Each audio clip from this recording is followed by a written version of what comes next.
तुमच्या भेटीनं इतका आनंद झालाय की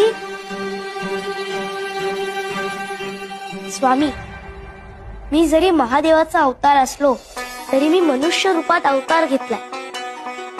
मनुष्य रूपात आल्यावर देवालाही गुरु करावा लागतो. साक्षात राम, कृष्ण, दत्तगुरु यांनी गुरु केले. ते गुरुला शरण गेले. मलाही माझ्या गुरूंना शरण जायचं. मनाची ते शांती होता पाय धरी, दंडवत करी वेळोवेळा. वेळोवेळा गुरुसी करी नमस्कार, बोलत सखया तारा स्वामी. तारा स्वामी मज भवाचे सागरी, व्हावे कर्णधारी मज लागी. मज लागी गुरु तुमचा आधार, ओस चराचर तुम्हावी. तुम्हा विण सखा मज नाही कोणी, वाटते चरणी घालू मिठी.